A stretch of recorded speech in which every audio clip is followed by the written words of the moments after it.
madaxweynaha Soomaaliland Cabdiraxmaan Maxamed Cabdilaahi Ciro ayaa 24 saacadood kadib waxa uu ka hadlay shaqaqadii 24kii saacadood ugu dambeeyay ka taagneed gobolka Awdal gaar ahaan magaalada Boorame ee xarunta gobolkaasi halkaasi oo ay ka dhaceen mudaharaadyo iyo shaqaqooyin sababay khasaare isugu jira dhimasho dad kor u dhaafiyo 10 qof halka uu dhaawac ka badan yahay 40 qof madaxweynaha Soomaaliland ayaa waxa uu si faahfaahsan uga hadlay xaaladaasi isagoo sidoo kale ciidamada qaranka ee halkaasi ku sugan amar ku siiyay inay si degdeg ah uga baxaan magaalada isla markaana ay ku noqdaan xeryahooda ciidamadaasi oo ah kuwa qaranka ee magaaladaasi la geeyay saacadii ugu dambeeyay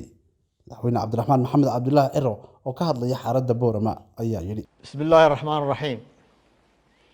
wa sallallahu ala sayyidina Muhammad وعلى آله وصحبه أجمعين شعبك غير سوماليلاند دمانتي gaar ahaan shacbiga magaalada Boorame guud ahaanna gobolka Awdal gobolka xadaaradda nabadda iyo aqoonta ee Soomaaliland assalaamu calaykum waraxmatullaahi wabarakaatuh caawa waxaan tacsi tiiraanya leh u dirayaa dhammaan shacbigii ku geeriyooday mudaharaadkii ka dhacay magaalada Boorame xalay ilaa maanta sidoo kale waxaan alla uga baryayaa inuu boogadhayo dhammaan dadkii nagaga dhaawacmay shacab iyo ciidanba waxay ahayd dhib laga baaqsan karayay haddii caqliga la isu geeyo waxay tahay dhiilo iyo dhagxumo aan dhagaha reer Soomaaliland u wanaagsanayn waxaan murugada iyo xanuunka la qaybsanayaa dhammaan eheladii iyo qaraabadii ay waxyeeladu ka soo gaadhay mudaharaadka ilaahayna waxaan inooga baryayaa inuu dhibta inaga dulqaado xukuumaddu waxay diyaar u tahay in eheladaas cawilnaq iyo gurmadba loo fidiyo saacadii aynu soo dhaafnay ummadeenna waxay wajahday xaalado xanuun badan waxa dhacay khasaare ka farxiyay in badan oo jecel in Soomaaliland maalin uun ay wax noqoto kana nixiyay cid kasta oo xaq dhowr u haysa xurmada nafta alla siiyay iyo isku tashiga iyo nabadda qarannimada Soomaaliland walaalayaal anigoo caawa huwan sharaftiinii madaxweynenimo aad igu doorateen waxaan idinla hor imi inaan idinla qaybsado murugada iyo xanuunka geerida dhaawaca burburka danta guud iyo khasaaraha ka dhashay wararka uu si xun wuxuu sheego inagu soo dhex tuurayo taariikhdu waxayna bartay xaqiiqda ah inaanay ciidina dhayal ku qaadan karin dhul iyo deegaan cid kale ay degto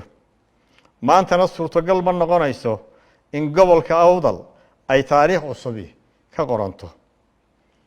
oo ay tirtirto taariikhdaas qarniyada soo jirtay cid kasta oo u fakarta inay taasi dhici kartana waa cid aan aqoon u lahayn ilbaxnimada dadka gobolka iyo haladayga ay weligood ku ilaashanayeen hiddahooda iyo lahaanshahooda taariikhiga ah kumanaan sano ayaynu dhulkan ku soo dhaqnayn inagoo intan ka Italian shisheeye ku soo duulay oo inaga awood badan ayaa inaga qaadi kari waayay maantana ma jirto cid awood u leh inay qaado meel cid kale ay degan tahay ama ka riixi karta walaalayaal dawladnimada dadka oo dhan baa leh sidaa awgeed madaxweyne ahaan waxay ugu waajib ah inaan cid walba xaqeeda dhowro cidna aanan ka ogolaan dulmi cid kale xaqeeda ku qaadan karto wixii dhacay baadhis rasmi ah ayaanu ku wadnaa qaladaadka dhacayna waa laga xisaabtami doonaa muwaadiniinta aynu jecelnahay ee maalmaha khayr kale inaga geeriyooday iyo inta waxyeeladu soo gaadhay shacabka iyo ciidankaba waxay heli doonaan xuquuqdooda iyo daryeelkooda ay mudan yihiin. Waxa aan faraya dhammaan ciidamada qaranka ee militariga ee magaalada ku jira inay dib ugu noqdaan xeryahooda. Sidoo kale waxaan ugu baaqayaa salaadiinta, madax dhaqameedka, aqoon-yahanka, ganacsatada reer Somaliland inay degdeg uga hawlgalaan sidii uga qayb noqon lahaayeen xasiloonida gobolka Awdal iyo caasimadiisa Boorama. Walaalayaal, hal la isdejiyo. noloshii magaalada caadi ha lagu soo celiyo. cibaadada Alle ha loo jeesto. shaqooyinka ha lagu noqdo. mas-uuliyiinta odayaasha sharafta leh ee dhaqanka iyo waxgaradkana ha la dhegeysto. ugu dambeyn, anigoo madaxweynihii aad aqlabiyadda ku doorateen, walaalayaal, waxaan si dhab ah iiga go'an in wax kasta oo la tabanayo lana tirsanayo inaan wada hadal ka furno oo miiska dushiisa ku xallino tii oo aan dhiig inaga daadan magaalooyinkeenuna inaga dumin. ma jiro wax iga qaalisan dhiigga dadkayga inaanu daadan, mana jiri doono waxaynu ku khasbannahay qaadashadiisa haddii aan laga wada tashan. Assalaamu calaykum waraxmatullaahi wabarakaatu.